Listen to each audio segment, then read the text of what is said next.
Do the mashed potato, do the candied yam, do the funky turkey, cause it's time to jam. If you don't wanna dance, baby, that's alright. Do some non-stop shopping to work up an appetite. Make your Thanksgiving one long meal, cause the more you eat, the more grateful you are gonna feel.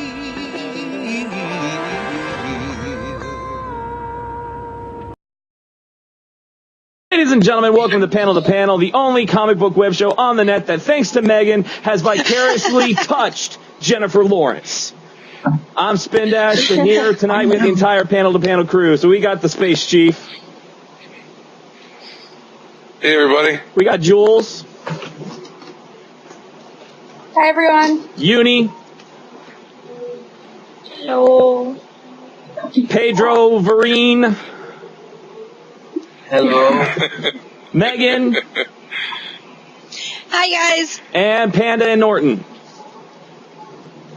Hi. That is a mouthful when we're actually all on the same time. That is a mouthful. Ooh. Ooh, boy. Oh, boy. Put that Deadpool mask on, man. Yeah, put that Deadpool mask on, man. But he's got the Deadpool with the Wolverine claws. Deadpool Wolverine. And as you can see, Sheldon... There was one of those in Deadpool kills... Deadpool... Yeah, there was a Wolverine in Deadpool kills Deadpool. I still like Beard of Bees Pool. He's still my favorite. Is Beard of Bees Pool. Yeah. But Dogpool is my favorite, always. You can see Sheldon has given up his spot to the superior one, to the superior Spider-Man. And then, of course, as we all know, Megan is right there. And Uni is right there. So... Yes, tonight, we're going to talk... I have regular old Spider-Man back here. So we got Peter Parker and Doc Ock representing. So tonight, we're going to talk Image Comics. We're going to talk about Image, how they're tearing up the comic world, where they came from, where they're going, some of their newest books that are fantastic and wrong at the same time. But, Image... So wrong, but Image, so right. It's so... Oh, I love it so. I love it so. You magnificent bastard, I read your book. Image has always been funny with me. I know you all have seen it. Panda and I have talked about it. You ever go on eBay and there's like all those like lots, like people are like, 100 mystery comics will send you an assortment of comics. You don't know what you're getting. You seen those on eBay? And like you'll buy them and they'll come to your house and you'll get like maybe like 10 Marvel, 10 DC, and then like the other 80 are all like third-party comic people from the 90s, and like half of them are old Image comics from the 90s. Like Shadowhawk or something. Oh, wait a minute, Shadowhawk? Hold on. Not just Shadowhawk. There was like Shadowhawk 1, 2, and 3. There was Shadowhawk 1, 2, and 3. I ended up with a bunch of those. I think I've got like 5 copies of Wildstar #1. I think I've got like 5 copies. I actually think when I went to visit Jules, I think I actually brought Jules a copy of like Wildstar #1 because I have so many of them. Nice.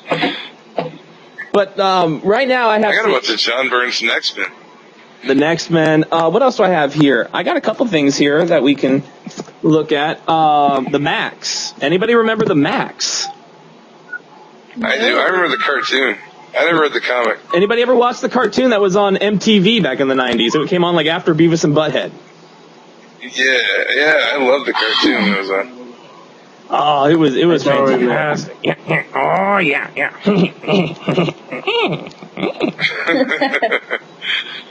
Savage Dragon. Anybody remember Savage Dragon?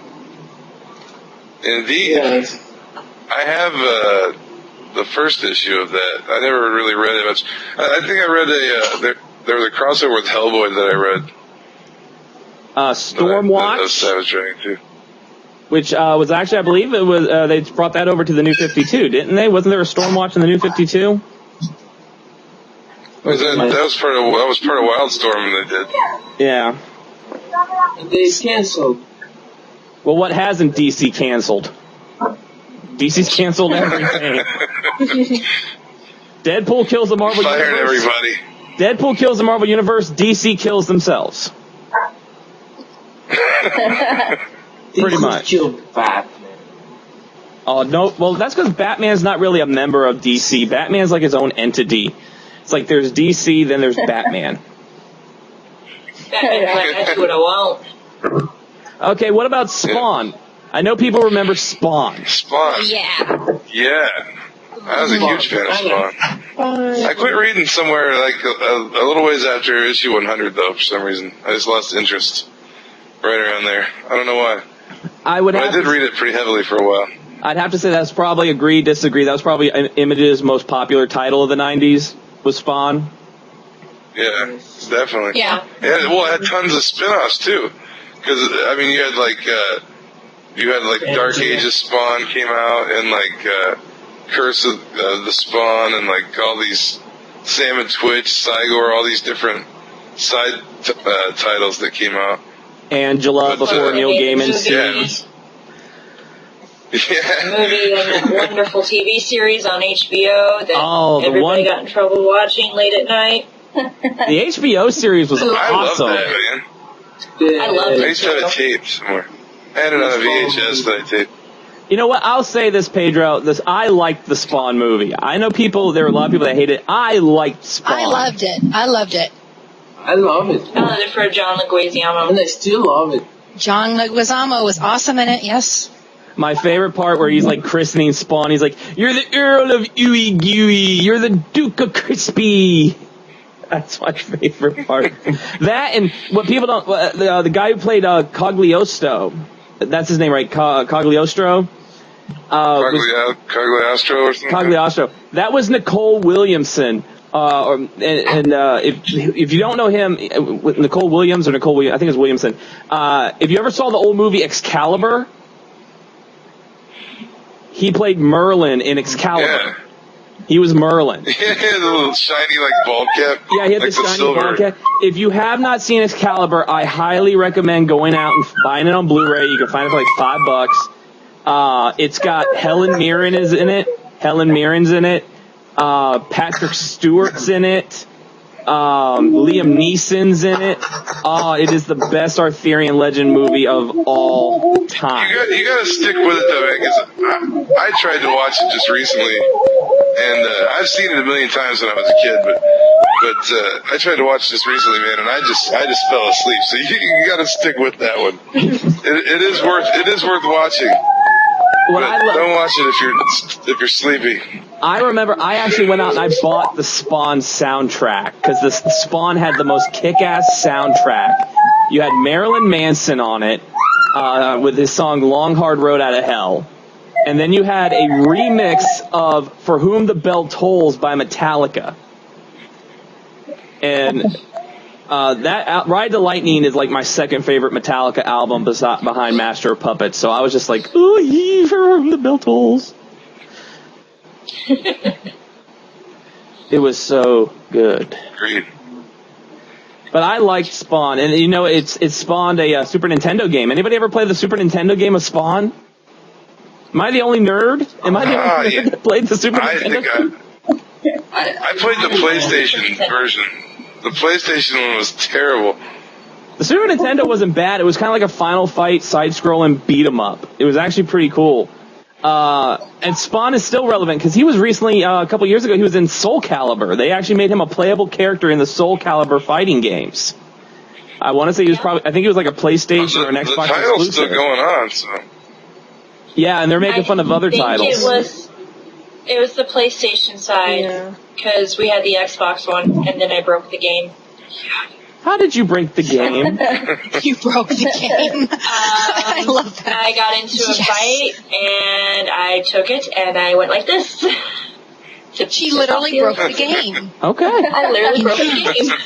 Physically broke I like the the game. idea that you're using the game and hitting the person.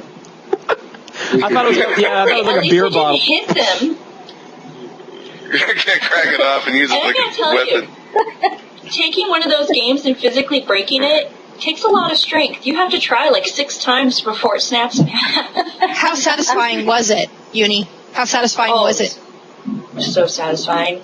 When I finally broke it, I was like, it's better than punching a person. I'll break it. Cathartic. What can I say? That's our uni. You know, Spoon, we should talk about why Image Comics exists in the first place. Well, why don't you tell us? That would be the thing. I will say because... Master. Because of the master. I pray for him every day. Pedro. I appreciate it. No, it was some artists at Marvel were sick of not making any money off their own creations, and Marvel owning everything, so they went to demand creative control and ownership of their characters, and Marvel said no. So they left and they started Image, and when they actually announced it publicly, Marvel's stock dropped because it was like a lot of their heavy hitters left. You had it was Todd McFarlane, Liefeld, Jim Lee, Silvestri, Larson, Valentino, Portasio, and Claremont. Wow. And they all left. And so right out of the gate, they were kind of a contender, I think. I think they were. And they kind of redefined how comics were drawn. Like they had like their own kind of style to their universe. The look of their books with guys like Liefeld and Lee and stuff that they were.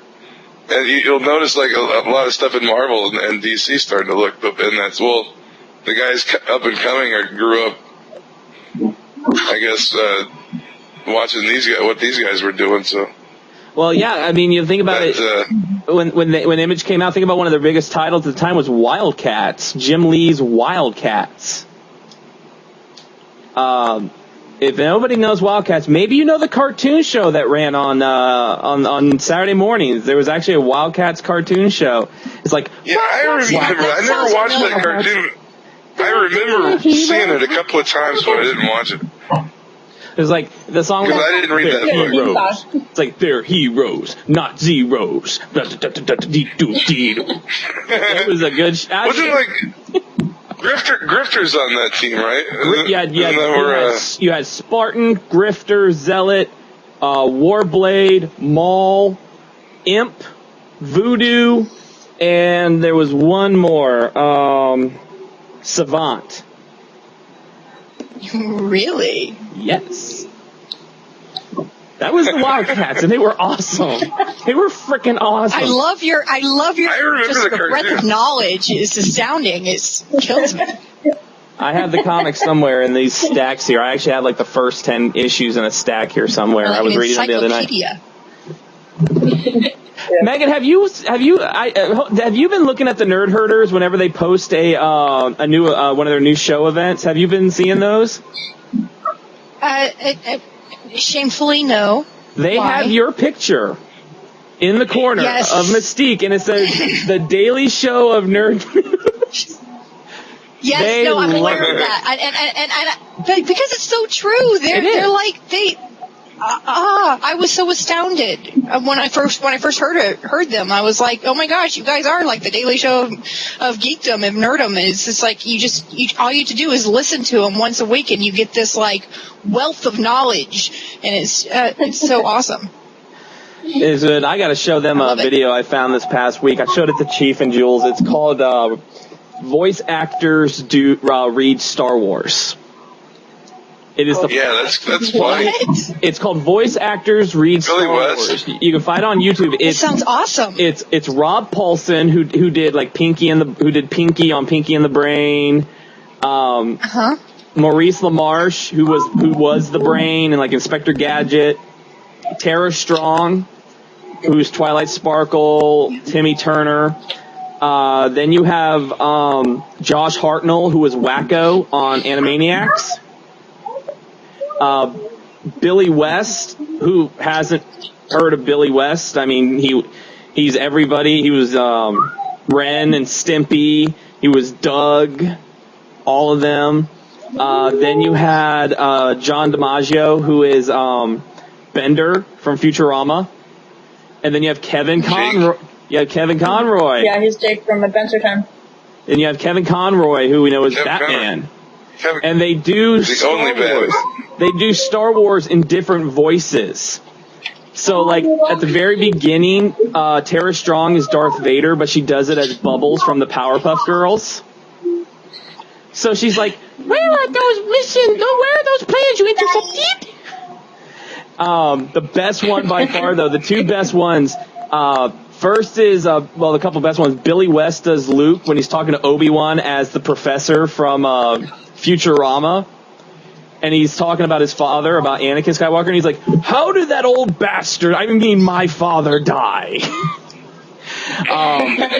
The next funny one is John DiMaggio does Obi-Wan Kenobi as Tracy Morgan.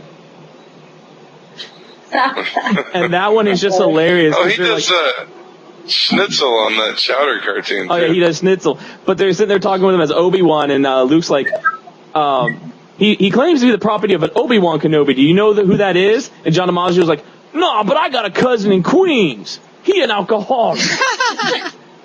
And then he does Princess Leia as Bender, and he's like, Tarkin, I thought I smelt your foul stench when I was brought on board. Boobies! And like the whole time he's just saying boobies.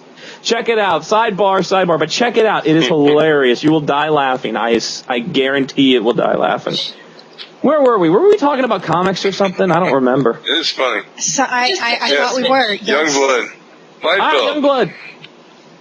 The master. They threw Liefeld out. Hey, you know, Liefeld is in Virginia this weekend, Pedro. He's in my state this weekend. You should jump a plane tonight. And send him to me. I wonder what the shipping would be on shipping on Rob Liefeld against his will. Do I have to put air holes in the box? Do I have to put air holes in the box? That might be a little tough. Yeah. Kidnap him. Kind of feisty. There's only one person I'm kidnapping. She knows who she is. She is a redhead from the guild. She knows who she is, and she's going to love it at my house. But Chief, why don't you lead us into probably the most popular of all the Image comics that has spawned a TV show that is probably the greatest TV show on TV right now? Would you be talking about The Walking Dead, Spin? I think I'd be talking about The Walking Dead. That's an Image comic? Uh-huh. Yeah. Yes. Do you have one I'm here? on the website right now. Do you have one? They just celebrated their 10 years, 116 issues. 2003 when they started. Yep. But Wow. it's not only spawned a TV show; it spawned like 2 or 3 video games. They've got that Facebook, whatever game that is. I tried playing it; it kind of sucks. Yeah, But there's an app. a novel. App game. I don't know, all the hardcover reprints, all the trades, Action board figures. games. It's insane. Action figures. It's a Walking monster, Dead man. Risk. There is Walking Dead Risk. 10 years? Oh, yeah. Monopoly. There's Monopoly, too. We need a Monopoly Well, game. see, We're going to create, you know what? Chief, Panda, That's in really December, cool. we're creating panel to panel the Monopoly game. All the spaces that you buy are going to be like old comic books. They're going to be like old comic. Boardwalk is like action that's number cool. 1. Boardwalk will be action number right. 1. We're doing it. We're doing it. It's done. We're doing it. As long as I can have monocle. Monocle? The Monopoly man. You remember money bags, and Pedro? Yes. Pedro's looking money bags. Yes. The thing, Walking Dead is. There you go.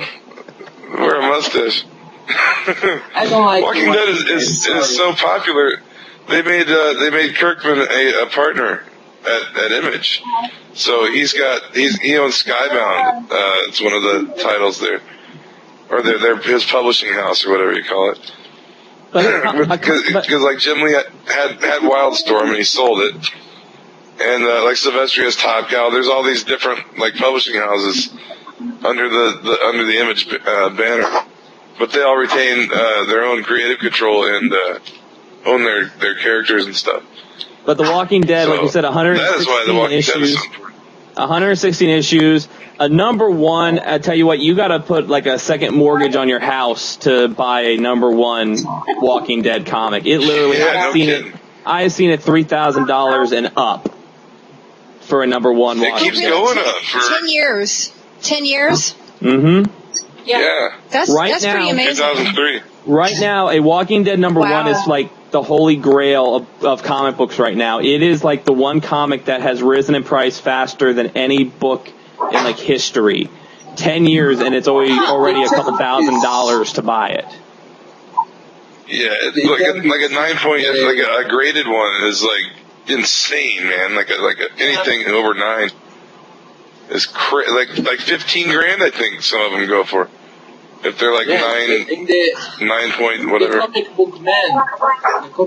And they said comic book investment was dead.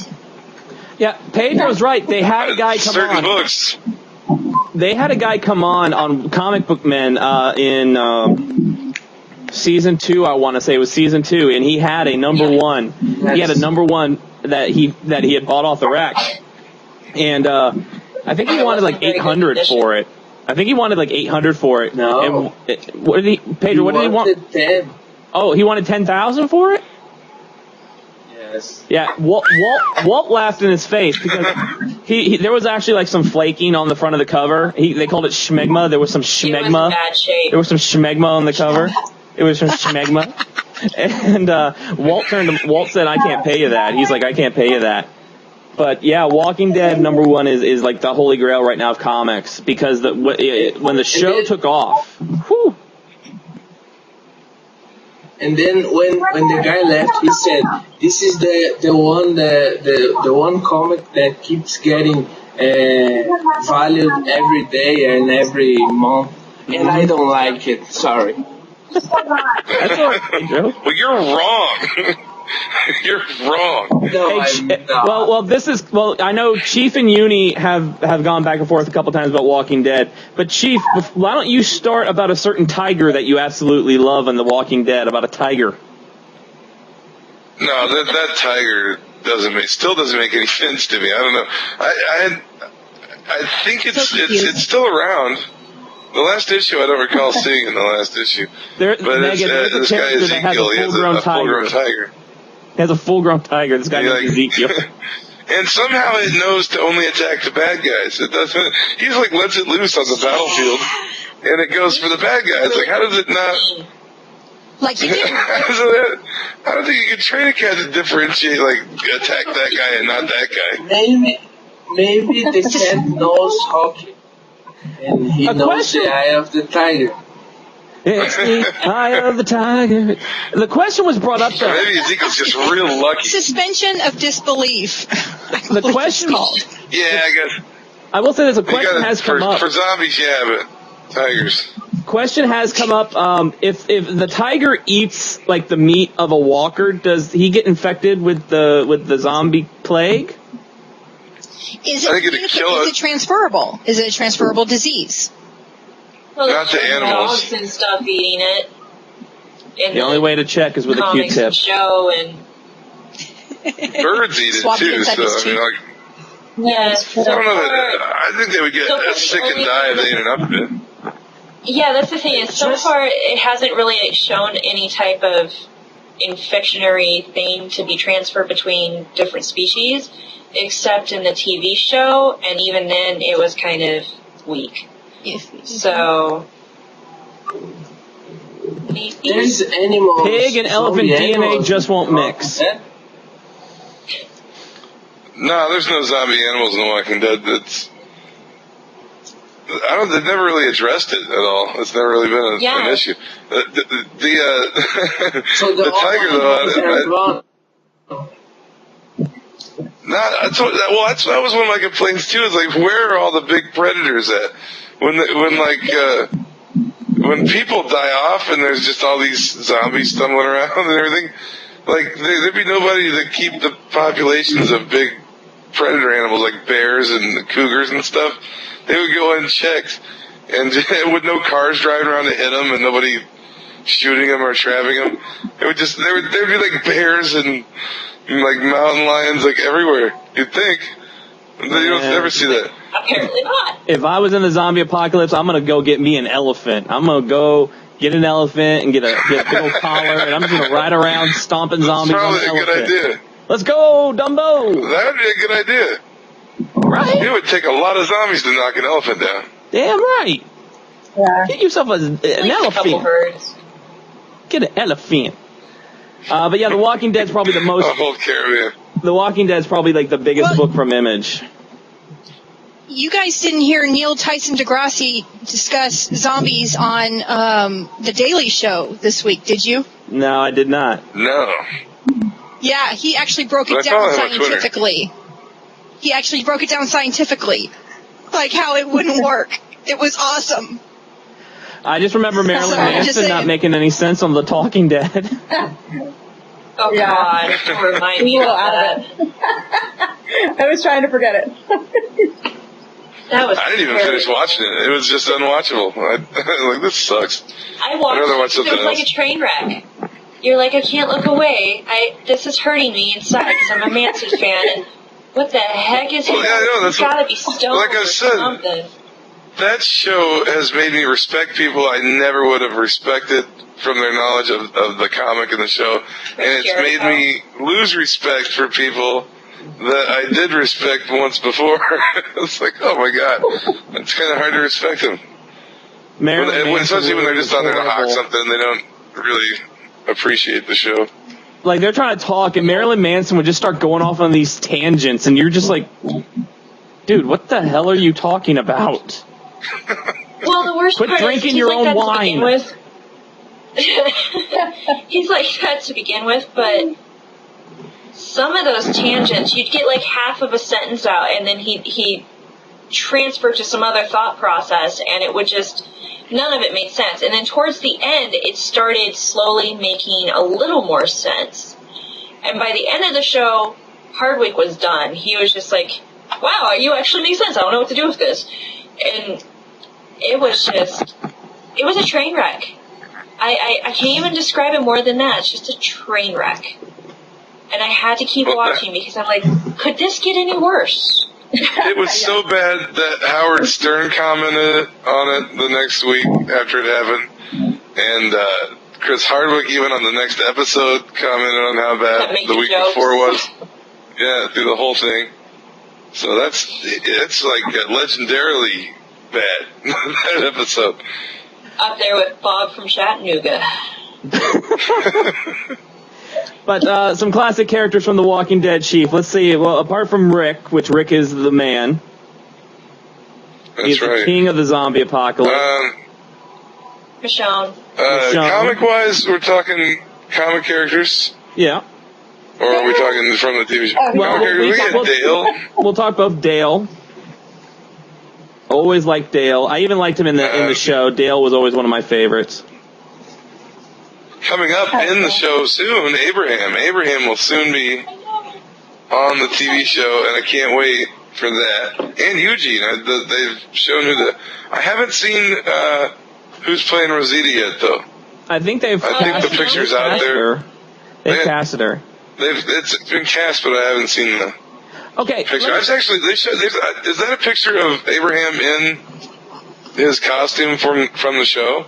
I think so. Or is that from something? Because there's I don't know. a picture, because he's dressed exactly like Abraham in the comics. So. Something that I want to address, and Chief and Uni, I want you to address this because it seems, and I hear this all the time at my place of work.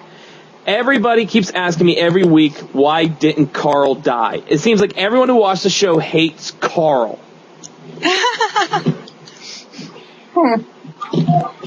Basically, it's the only thing tying Rick to humanity still. That's why. But Carl is a badass. He is now, but he used to be a pain in the ass earlier. So it's one of those. Yes, there's been times where he should have died, but that's what builds the character. It's called it's character development. They did it in the comics. There were several times where the kid should have been killed too, and it's the reason why they do that is so that way you have your moral compass still. Because that's the whole point of the Walking Dead series is if you were put in this situation, could you survive and still retain your humanity? Or should you just be a walker as well?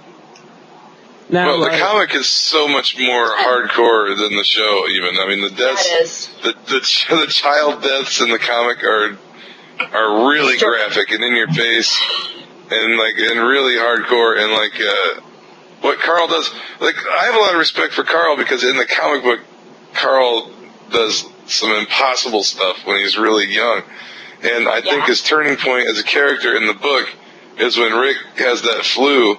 So the flu on the show actually kind of does pertain to the comic in that way, because Rick gets a really bad flu in the comic books, and Carl has to watch him. That's what, right after the governor attacks, they're on the run, and they find an old house, and Rick just passes out, and Carl doesn't know if he's going to wake up a zombie or if he's going to live through it or not. And that's kind of the turning point for his character, I think, in the book, is where he becomes more grown up and becomes more of a warrior of the apocalypse rather than just a helpless kid. He takes out 3 zombies by himself in that book, or in that arc. Jules, you had some questions from people from Twitter. Are there any Walking Dead related questions? No Walking Dead. I had a Saga and a Sex Criminals question. Well, no Walking Dead. No one's asked Switchblade.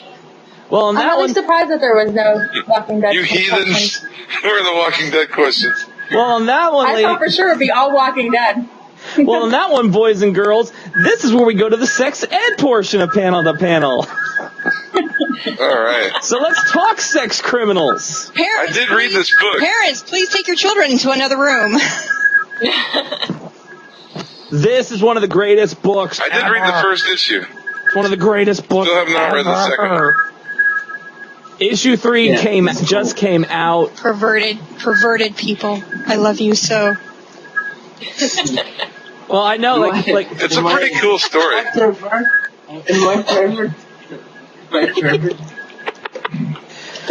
Okay, let me set the premise for you. Panda and I talk about this book quite a bit. Sex Criminals.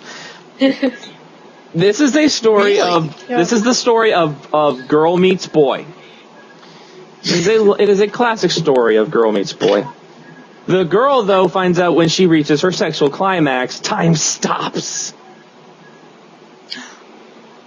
And boy finds out when he reaches his climax, time stops. And, of course, they decide to rob a bank. So they go into the bathroom of the bank and stop time together. But it is so funny because the first issue of Sex Criminals is from the girl Susie's point of view. So it's about her just journey of self-womanly discovery. And it's pretty funny because she goes in and she's researching, she's reading books about trying to figure out what's going on with her. She's literally asking questions and trying to find out how is this possible and all that. Then you get into the second issue and it's about the guy finding out about how he is able to do it, and it's complete 180 where the girl's doing research, the boy's hey, I can stop time. Now I can go to this porn store and pick whatever I want, and I can mix up the videos, and I'll put this video in this case, so when the person gets it, he thinks it's this video, but it's another video, and then the third issue is I'm trying to figure things out, and okay, we're gonna go rob a bank now. And he's trying to help her get money to save the library because that's why they want to rob the bank. So yeah. Does she? I don't know if she works there or if she owns it. He works there. She owns the library. He works at the bank. Now this book is written by Matt Fraction, who draws one of Pedro and Uni's writes one of Pedro and Uni's favorite books, Hawkeye. It's by Image Comics. And it's by Image. This is by Image. And yes, it is for mature readers. It is for mature readers. It says it on the back of each issue. This is for mature readers. But it is actually, there's no fourth wall in this book. There is no fourth wall.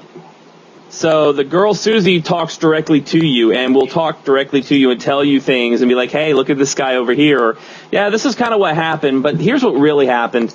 And what was real funny is in the third issue, she's at this bar and she hears Fat Bottom Girls by Queen come on the radio.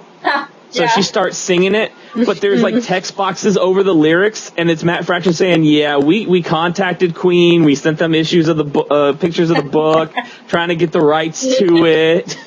And he's like going on and on about how he couldn't get the rights to Fat Bottom Girl. You can't even like print like tiny excerpts of the lyrics. Huh? No, well you can see them. You can see them, but he puts the boxes over it.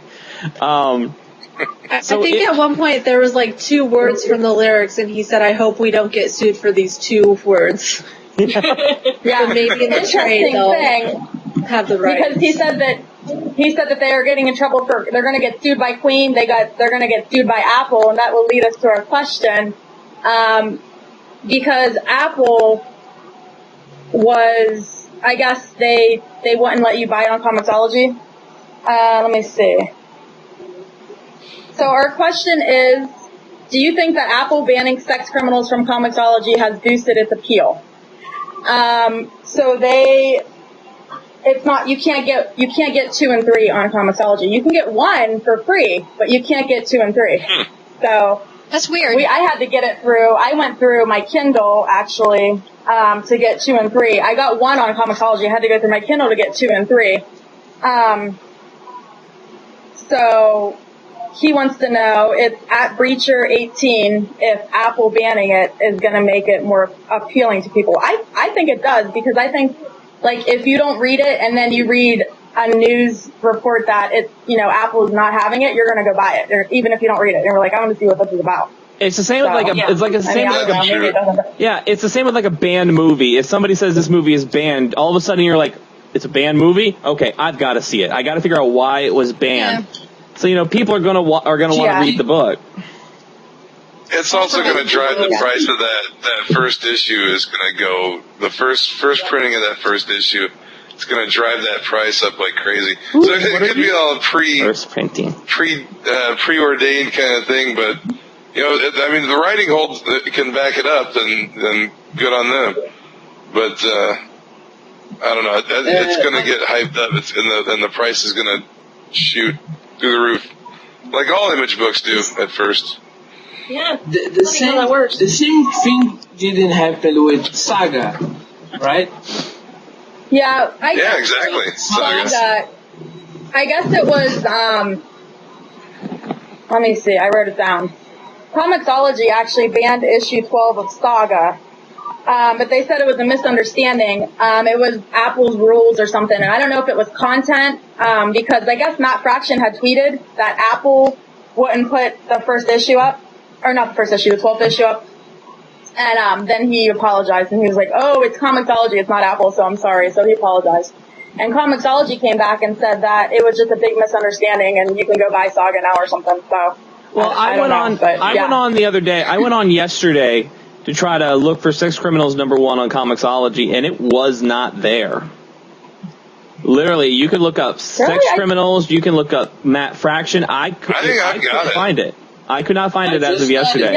Because I was going to get it to Megan and Uni. I was going to tell Megan and Uni, go ahead and go check out it on Comixology, but I could not find it. Maybe it is there, maybe I'm just I've got the app. Stupid, but I just posted on Facebook the first issue for free.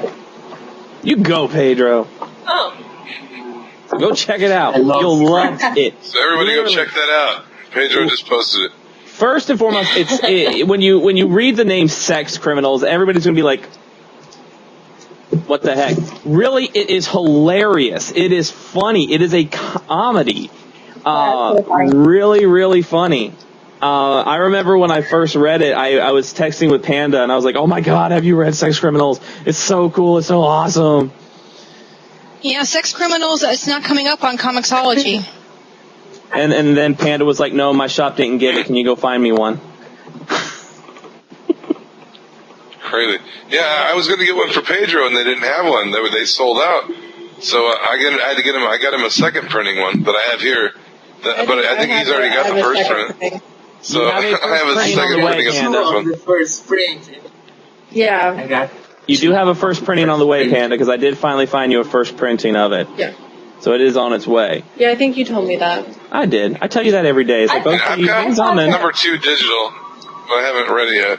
I have all 3 in Yeah. paper. I have all 3. I like it. I had to get 2 and 3 on the Kindle. I was like, oh. But Make sure Paige doesn't get to that Kindle. Mommy, what's the quality? I was kind of surprised by it. I didn't think I would dig it too much, but it's actually pretty good. It's really good. Matt Fraction I writes. like the first issue Go ahead. a lot. I like the second and third too, but I thought he did a really good job taking care of the writing of the character, the main character. He took his time in the first issue, like explaining, everything, and like I didn't think it was going to be like that. When I read it, I was like, oh my gosh, it's really the writing. The writing is so good in that book. I still want to know what an I'm trying to, upside down tell people to taco read is. it. I still want to know what an upside down That was taco is. hilarious. It is bugging me. 20 of them. It's I bugging don't know me. what any of those are. The girl is in a. She talks to this other. Time. She talks to this girl I bet that Google isn't safe for work.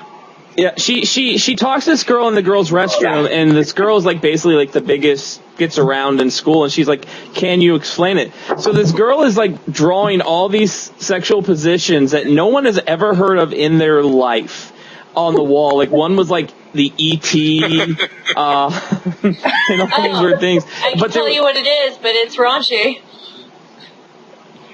Yeah, but yeah. It's just slang for vagina. Hey, in like Flint, that's my It's favorite literally movie, just slang baby. for vagina.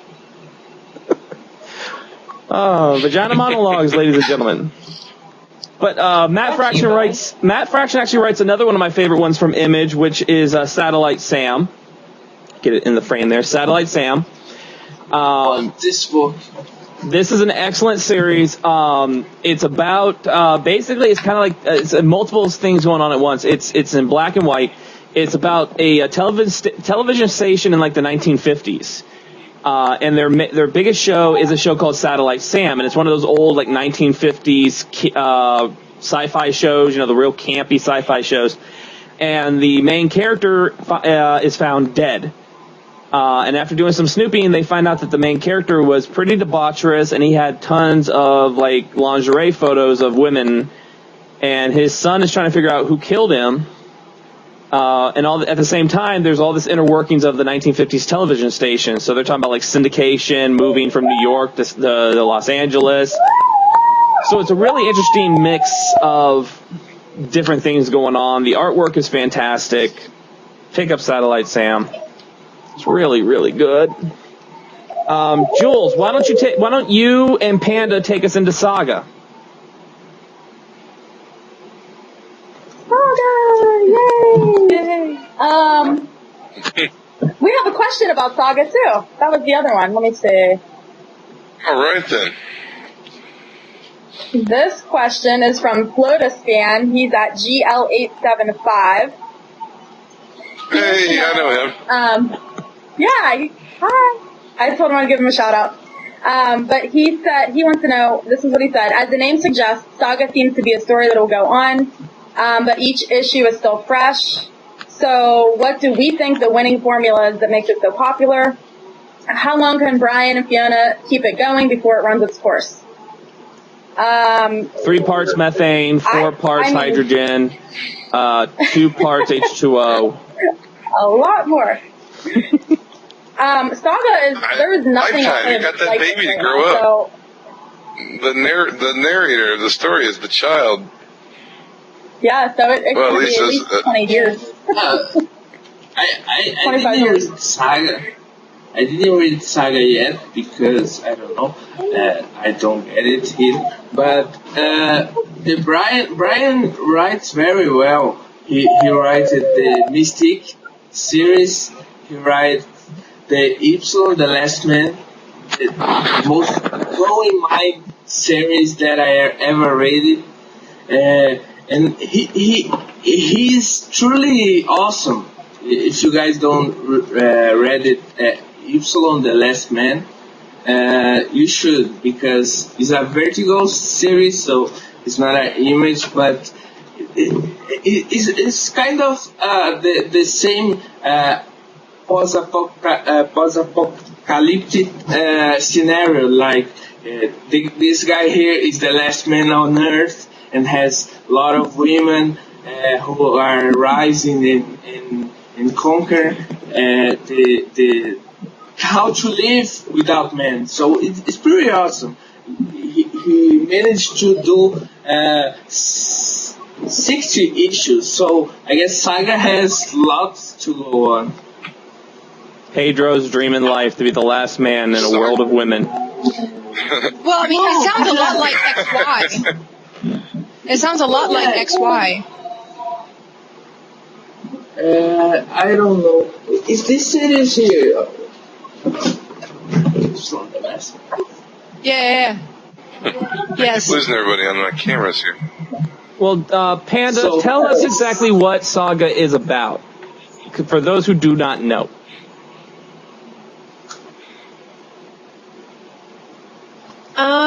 Saga is, I don't know, I love Saga. Also, I don't know if Norton has it on Twitter, but there's a picture of me and him with Brian K. Vaughan at Comic-Con. So, if that wanted to be inserted here, I guess it could be. But Saga takes place, it's sort of like a forbidden love story almost. You have this prisoner of war who sort of falls in love with his guard. They have this forbidden love child and just escape. And then they have this huge bounty on their head. So you just have sort of all of the different characters that are trying to find them for one reason or another. My favorite character is Lying Cat, who is just this cat that knows if you're lying or not. It's a Sphinx, sort of isn't goes on from there. right? It's narrated. It's a Sphinx cat, Yeah. right? It is, I it's like actually have a Sphinx blue, like, cat, by the way. Sphinx type. And I love it. He's it's a she. I keep calling it a boy, but it is a girl. He's my favorite, and the issue in the second trade where it looks like she was going to meet her demise, it was like one of the saddest times in the series for me so far. But it's narrated by the child, and it's interesting. It's just, there's nothing out there that I've read that's quite like it. Just the way that they present it all together, and just the whole thing kind of being centered around this book that was written by someone who just sort of had his own vision of what things should be. Like, it wasn't even a popular book. It's kind of like a romance novel in that world, isn't it? That they like based the resistance movement around. It's like a trashy romance novel, but it's got like a coded. Like his book or whatever. Like, it's a book that he doesn't even like to take credit for. He'll deny that he wrote it, but it's like his sort of favorite book as well. It's so weird. It's a weird book. I like it, but it's just so different than anything else. Well, Can we talk about what happened in the last issue, though? Like, go ahead, Jules. Do we know what? Oh my gosh. So the little girl who the Will has been kind of adopting into his own, who was a slave. She was the slave girl that they rescued. Him and Gwen. She ate, like, I guess it was tainted meat, and then, like, at the very end of the comic, she just stabbed him in the neck, and then you see the Stalk there, like, saying, good job, and, like, that's it. And I'm like, because I really like the Will. Like, he's, you know, he's my favorite kind of character where he's, like, not a good person, but, you know, like, he has some redeeming qualities. Like, he kind of wants to make Gwen and the little girl his, like, family now, and the Stalk is, like, talking to him, saying, like, oh, like, just, like, playing with his mind, and I feel so bad for him, but, so, yeah, so I guess he's dead now? I don't know. I don't know if he's gonna die, or, so. The world of comic books. Not. Spoiler! One never knows. Well, going from one weird book to another weird book, but a fantastic book. We got to talk East of West. We cannot get out of here without that's what I'm talking about. Without talking East of West. East of West is written by the great Jonathan Hickman, who we know is writing Infinity right now. Great indeed. In Marvel. It is fantastic. It is awesome. God is dead for Avatar. God is dead. East of West is a post-apocalyptic story once again. It has the characters of the four horsemen of the apocalypse are in it. And it's really kind of nifty because there's a Western vibe to it. There's like the superpowers. I don't know it's how to. It's got religious myth. It's got references to like samurai stuff. It's got all this and like almost like a Star Wars kind of vibe to it too in a way, and it's brilliant, man. It's one of the best comic books out there right now. There's mechs in it, because like the Death is like there's the four horsemen of the apocalypse, but Death is like the rogue horseman right now. Death has his own agenda. He's not with the other horsemen. Because Death found love. Death actually found love on Earth. Oh, Death. And Death is awesome. Death killed. Oh, I have that one too. Death is the man. Then you have the other horsemen, and like each issue centers on. It's really cool because I love how Hickman does it because when he starts a comic book, it's like. It actually like has like almost like a chapter name to it at the beginning. He does it in Infinity too when it segues into a new. Yeah, and God is Dead. Yeah, and God is Dead. Matter of fact, the covers of East of West and God is Dead were really similar this month. They had like the same kind of. They had the same kind of like just like a. That's all right. Had the same single color like monotone kind of cover. With like a little design on it. They're really awesome. Yeah. He does his style is one of my favorites. This isn't an image book. Today, and it reminded me of the East and West cover. Yeah, this isn't an image book. This is an Avatar book, but this is awesome. This book, God is Dead. I think Megan and Uni will like it because basically all the gods in history, the Egyptian gods, the Norse gods, the Aztec gods have all come back and basically said, screw you humans, the world is ours. And then they start killing each other. Gods are killing other gods. Well, they demand tribute and sacrifice and everything like in olden times, you know. Like I'll show this panel right here of Anubis taking out Quetzalcoatl. It's a 3 comic book series. God is Dead is I think it's like a 6-issue series. I think it's going to be a 6-issue series, 5 or 6 issues. Yeah, something like that. I have no idea. I just like it a lot. It's got 3 books out right now. Yeah, it's got 3 right now, and I'm looking at Comixology. Forgive me. It is fantastic. It is so good. I remember I said it. I read it. I was like, God is Dead. I'm there. I gotta read this thing. I gotta read this sucker. And it is so good, and Hickman is just so good at what he does. I mean, and you gotta think he's got 3 massive, like 5. He's writing because he's writing Avengers and New Avengers right now, isn't he? Yeah, Avengers, New Avengers, Infinity, East of West, God is Dead, Manhattan Projects. What else? I'm not even sure. Probably more than that, but who knows? But that's a lot already. And the great thing about him is at one time. Yeah. They're all fantastic too. He doesn't miss a beat in any of them. It's like that kind of workload doesn't bother him or something. I don't know. Man's a workhorse. I'd say he's better than Bendis. I like Bendis, but like I said, Bendis is hit or miss for me sometimes. Hickman, his books are probably 5 of them are my favorite top books, you know. So it's, man, he's amazing. The guy's the most prolific writer going right now. Well, I think there's 7 issues. In my opinion. There's been 7 issues of East to West so far. I know Jules just reviewed number 7 for followingthenerd.com. She reviewed number 7. I just read it today. And actually, Chief, Yeah, you turned me that was on to the book. You turned me on to the book around at issue 3 because you said, "Dude, the series is fantastic. You got to read it." So I went out and bought issues 1 and 2 and 3, and I just fell in love with it. I'm like, "Oh my God, this is unlike anything," because there's backstabbing. There's a guy who literally looks like he would belong on an old Mississippi plantation. He literally had like the old Mississippi plantation owner like mustache with the beard coming down. There's bounty hunters, there's judges, there's some creepy Cruella de Vil, Morticia Adams mixed up lady in there. It is so good. And the horsemen are probably the main key point, and the horsemen just look fantastic. Like one of the horsemen, I think it's War. They like every so often they come back, and like War, his previous the previous time he was on Earth, he was a woman, and now he's a boy. He's like a little boy. Yeah. And he's like, I used to be this beautiful woman, and now I'm this little prepubescent boy. Yeah. That was funny. Everybody's worst nightmare when they're like reborn when they return. Yeah.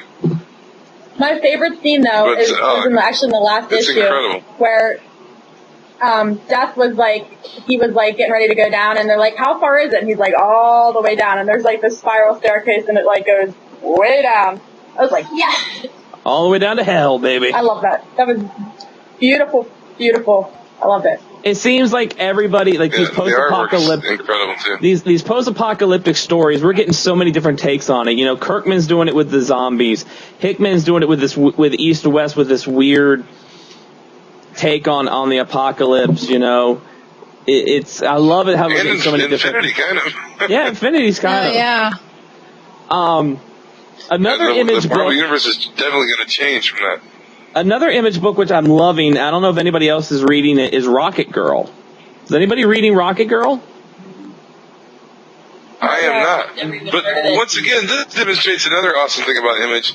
They do have some kind of, like in the early days, there was a little bit of a unified kind of a universe that they had. But they have so many different titles of all different, I mean, you got heroes, you got horror, you got like fantasy books. They've got like so many different, like I don't even, Cool. I didn't know that book at all. But like I got like by Image, I got like Mice Templar and weird books like that. You know, like a book for every taste at Image, I think. Exactly. That's what makes them so awesome. Well, I'll tell you, I think everybody should read. We'll talk about you just a second. Rocket Girl's real quick. Everybody should read Rocket Girl. This is a story. Apparently, what's real funny is it's a story of the future and the past, but the present at the same time. Because Rocket Girl comes from the future of 2013, an alternate 2013, where basically everything is run by like children. I still have to read issue 2, so I'm going off of issue 1. What I know from issue 1, I still got to read issue 2. But like she's like 13, 14 years old, but she's a police officer. So like the New York Police Department is actually like the New York Teen Police Department or something like that. And it's like Bugsy Malone. Yeah. Well, something happened in like the past, so she gets sent back into the past to the 80s, to the 1980s. And Rocket Girl. She shows up in the 80s, and like there's like a crime going on, and the police is like trying to do the crime, but they're like stop the crime, but they're not having any success. And she comes in and just like takes out all the criminals in like one fell swoop. And is trying to like tell the cops, you know, hey, we need to file the reports. I read them the Miranda rights, and the cops like are like, little girl, what the hell are you doing? What the heck are you doing here? And she gets saved by these college students that saw her when she first showed up. But it's so I read the first issue and I loved every minute of it. I got issue 2. I got to read it. But I think this is a good. When did that book come out? Is that new? Yeah, it's new. They got 2 issues out right now. Yeah, it's fairly new. Mm-hmm. But go ahead and talk about Chew, Jewel. Image put out a couple of new titles this last week too. You've been on Twitter and in chat just talking about how your love of Chew. Yes, this is taking over my life, and since I'm so far behind, I have to buy the trade. But Chew, I love it so much. It's the best thing I'm reading right now. So basically, I'm just going to tell you a little bit about it. It's about Tony Chu is a police officer, and right now, all of like chicken and poultry is all banned because there was like the bird flu. It killed like 23 million people. So you can't eat chicken. And his job is to bust people that buy chicken, large quantities of it, because it's illegal. So they don't bust people. They don't bust people that have like one chicken. Like they're like, oh well, but like somebody that has like mass quantities. So they follow this guy that has mass quantities of chicken, and when they get there, the guy's like, you know what? You can either go in and eat. Oh, I got to tell you first. First of all, it's pronounced Debopath. And anytime he eats something, he can tell everything about it. So if he eats an apple, then he can tell where it was grown, what pesticides were used, everything about the apple, where it came from, how many miles it traveled. So if he eats a hamburger, then he's gonna tell everything about the hamburger. So he eats, I think, is it beets or plums? I can't remember. I think it's beets. So the only thing that doesn't give him that like image that he can eat is beets. So that's all he eats is beets. So they go into the restaurant and they're like, all right, so he's going to be polite. And his best friend's like, oh, come on, let's go get some chicken. It's black market chicken. And he's like, ugh, because he doesn't want to eat it. So he goes in and they sit down and he gets like everything. His friend, his partner, he gets like chicken, he gets everything. And Tony's like, I'm just going to get soup. So he starts eating it. And as he's eating it, he sees all these images of like kids, well, I don't know if it was necessarily kids, but women that have been killed, like millions of them. And he's like, oh my gosh. So he's like, you know, they want to go back there and bust the guy. So they go back there to bust the guy.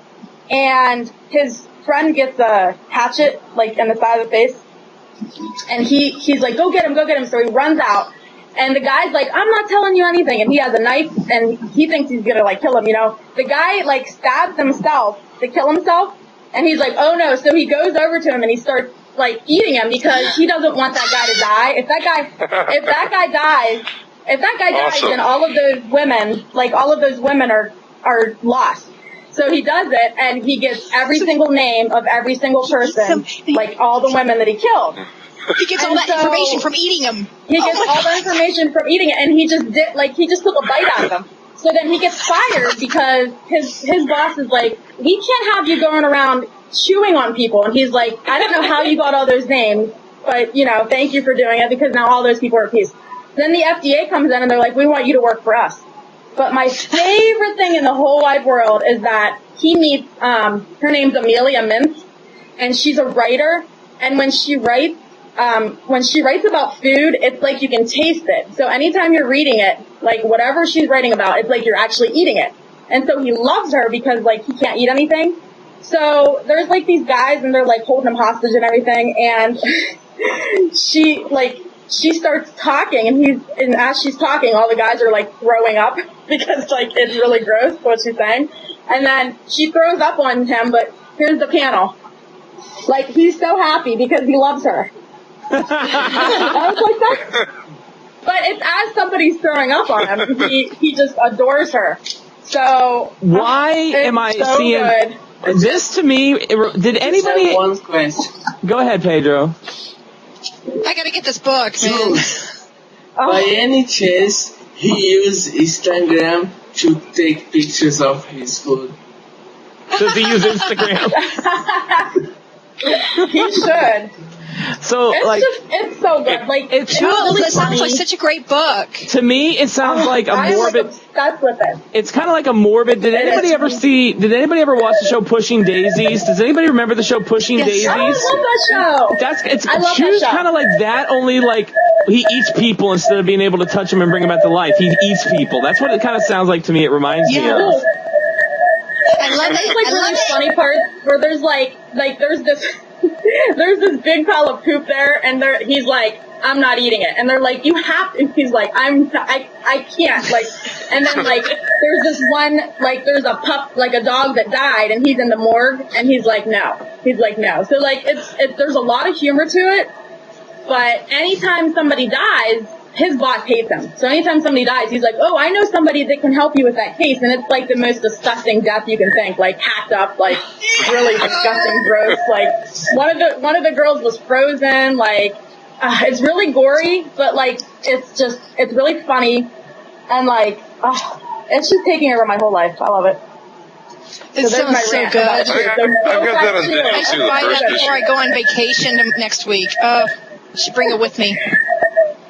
It's really good. Like, I didn't think I was, and I think they're on like issue 37 or 38, so I'm like way behind, but hopefully I'll be able to catch up soon. I'm gonna have to buy it on Comixology and read it with me when I'm on vacation next week. It sounds so good. It's good. I love it. The story of a guy who eats people and realizes their whole life story. I hear a lot of people like that Oh my book. God, it's genius! It's Oh my genius. God. That's what. Oh yeah. my God. I made got Keith it. read I got a said you storyline. have to read it, so I Hold can talk to you about it. Imagine this one. Imagine this one. Body is wheeled into the morgue. Somebody's been murdered. They call Chew in because they need to figure out who murdered them. Who am I biting? Well, you're biting Ron Jeremy. Ron Jeremy was killed, so I need you to bite Ron Jeremy. That's not funny, man. That's not funny. That's not funny. Terror bad. I think it'd be hilarious. So Would you have to relive all of Ron Jeremy's life? Then? Ew. Yep. Yuck. Kind of weird. You're On kind of that note, perverted. I'm taking this over to Witchblade now, thanks. Show them which blade Thank you, need. Uni. And then we'll call it a night. Witchblade. Witchblade's in their Image Comics, and it's still running. One of the longest running comics they have, from 95, I think, was when it first started. Wow. Oh, wait, this is Howard the So- Duck pretending to be Witchblade. It's close enough. It's under And the one of Top the big Cow things- imprint, right? Yep. And one of the big things with Witchblade is Michael Turner was one of the big artists for it. Mm. And everybody loves Turner artwork. Oh my goodness, it's gorgeous. But the storyline, basically, it followed one character, the first Witchblade that they follow, and you get to meet all these other ones that are involved with it, but she's a cop. She gets a hold of this, and next thing you know, she has this awesome gauntlet that can turn into any weapon she wants and wield all this crazy power. And it slowly starts becoming a curse because it brings in Nottingham, who is an interesting character to say the least. And you get to meet other Witchblades because it starts spinning off into these other arcs where you get to meet all the different women that have been Witchblades over the time. And it's actually fascinating just to kind of see what they do with historical characters in this comic series. But yeah, it's one of the oldest running comics right now. I mean, besides like what Marvel has and stuff. So It's another Image title that spawned a TV show as well. Yeah. As Also, TV yeah. series. And Short-lived, it's though it been- was. short-lived. But it was revived in the Max series of Howard the Duck when he became the Witchblade. Which And, Chief, You and Howard. well, Chief, Witchblade also spawned an anime series. yep. It's interesting. I have that one. Didn't McFarlane do some like Witchblade action figures at one point? Didn't McFarlane like do Witchblade action figures? McFarlane's got his hands in everything, so yes, I think he did. But I'm not sure. I know- It might have been could have been one of those other companies too. There are some. Yeah, I just I don't know know. who did them.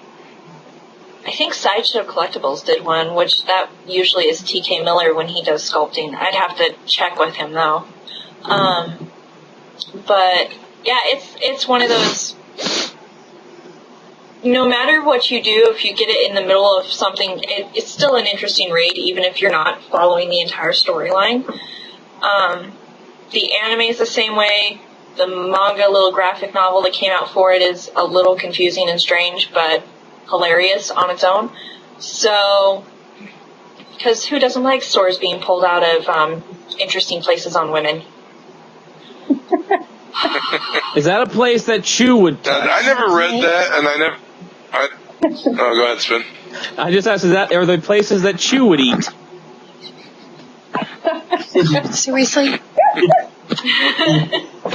Bazinga. Well, I think on that note. But yeah. I think on that note. I was gonna ask, where does the darkness come in? Was the darkness associated with Witchblade, or is that just a completely different? Because I never read either one of those titles, but I know that there's one called the Darkness that had the dude that. Yeah, there's the Darkness and then there's Witchblade, and I know they cross over at points. I personally haven't read where that happens. I basically started in the very, very, very, very beginning, so I know the basics. But I have friends that really love Turner artwork, so they follow Witchblade almost religiously, along with the Aspen comic series, so. Yeah. Right on. I always thought the art looked awesome for the Darkness. I always thought they looked cool. It's like the little demon guys. It's amazing. I never read the book. Yeah, I definitely recommend checking out. Even if the storyline's not all that great, the artwork is just astounding. I mean, it's like that's one of my big things downstairs in my condo. I have Witchblade art books up the wazoo. So. Well, on that that's note, where I'm a nerd about it. Before I go any deeper into the debauchery of tonight, we've given you a lot of information on different image titles from past and the present. Jules, do you have? Wait a minute, Pedro, go ahead.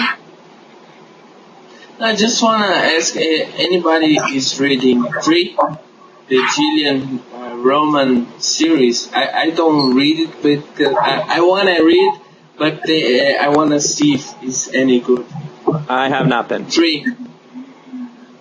No, I'm not. Sorry, Pedro. I'm not reading it. We fail. Sorry. Jules, do you have any more shout-outs? I just wanted to give a shout-out to the two people that asked questions, Floatispan and Breacher18, and then also, which I think you already did, but at Nerd Following, where we all are. That's like where we're part of. So ICN winners, ladies and gentlemen. I think it's at Nerd Following. Winners of the best Irish comic book website / blog. That's where we are. All right, so we're Irish. Hi, Vigora. I'm sorry. We are now. We are now. Oh, we smell like the Irish rose now, don't we? Oh, yes, with my drunken Irish dad. He may not smell like Irish Spring. He doesn't taught me anything. But before we get out of here, we are just a few weeks out. We have fun. I'm Scottish by nature. A few weeks out from what? We're a few weeks out from Anime Apocalypse. Out from what? Anime Apocalypse, December 27th through the 29th, Rockville, Illinois, Clock Tower Resort. We're going to be there the 3 days. We're going to be there 9 a.m. on the 28th for our panel. Put your PJs on. Get your coffee from your Keurig. Go get the Danish that they're going to give you down at the food station. Come on in. Talk some comics. The food station. Talk some comics. We're going to have giveaways, prizes, cookies, cupcakes. One of you may get to come up and sit with the chief. That's right. Bring your cosplays. Sit right next to me on the panel. We may do a mini cosplay contest. Uni may actually be the judge of a cosplay contest. She will be there with she said if she gets it done, a new costume. She knows what she's doing. It's being worked on tonight, so.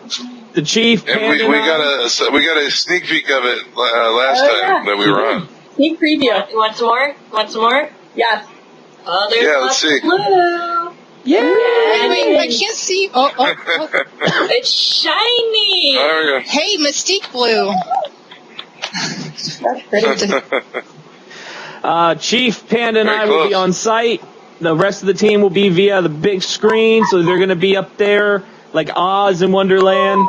They're going to be up there. Come chill with us, hang out with us. And if you see us walking around, just come up and say hi. We want to talk to you. We want to know you. We get to know you.